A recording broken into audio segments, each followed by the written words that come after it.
what I'd like to do is actually take a step back and get a feel for how you guys like the brand new roof we installed. It's beautiful. Absolutely gorgeous. Yeah. What do you think of the maximum definition weathered wood color?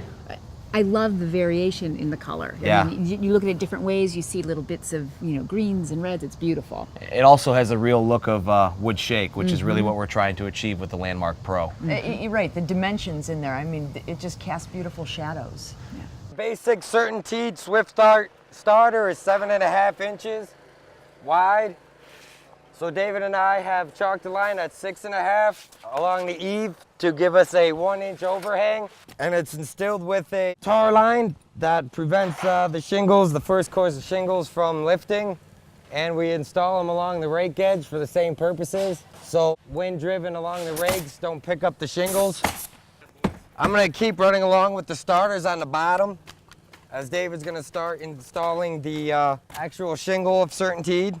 Landmark Pro Weatherwood. It's a high quality shingle, a little extra durability, easy to install. It comes with a 1.5-inch nail track line for proper nail placement.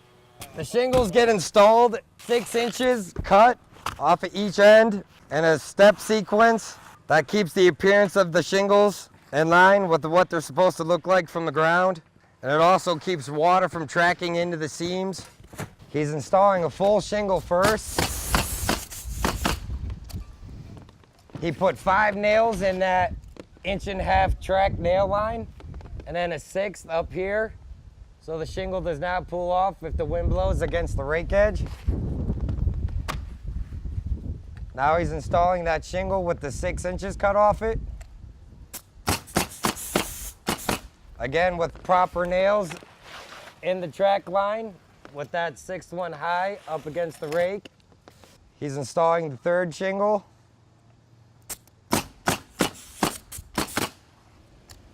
Again, you can see the steps here on the felt along all the way the roof.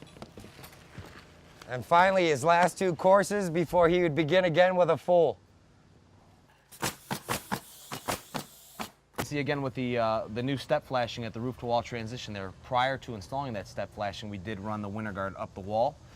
As David just had got done installing the apron flashing at the bottom and the step tin flashing into the wall detail, he had extended his first tin roughly 1 inch past the wall and folded it over with the apron underneath everything so water does not get behind the metal. It rolls over top and it goes tin shingle so the water remains to flow over top of the tins and stay off the decking. And as you can see in that new valley metal there, we actually ran winter guard underneath that valley. Wow. Then we set in the valley, and then we stripped in the winter guard on top of the valley, so you have double protection there at that area.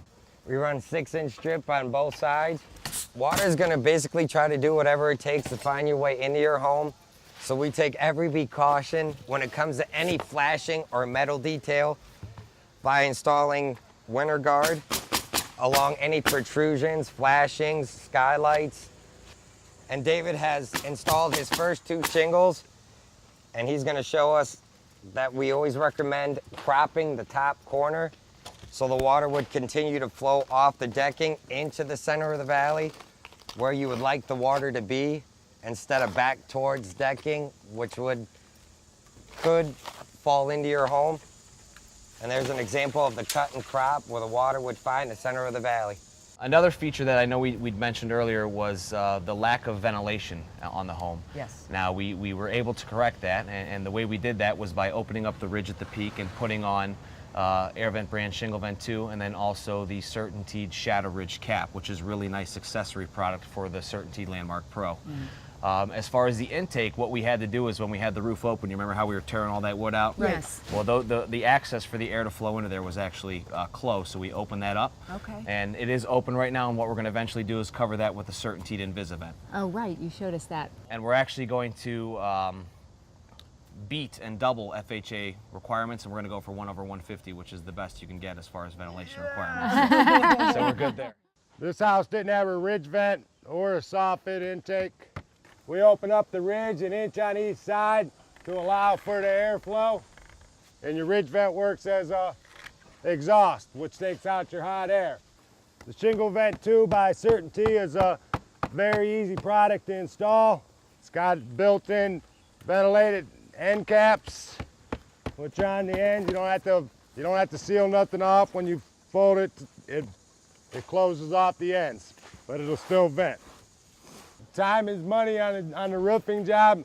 CertainTeed makes a product that's durable. Cedar crest cap, same thing. Just seals good, got a real good seal on the back. Nice and good thick tar back there, seals. As soon as the heat gets to it, it's gonna seal, you're not gonna pull it up.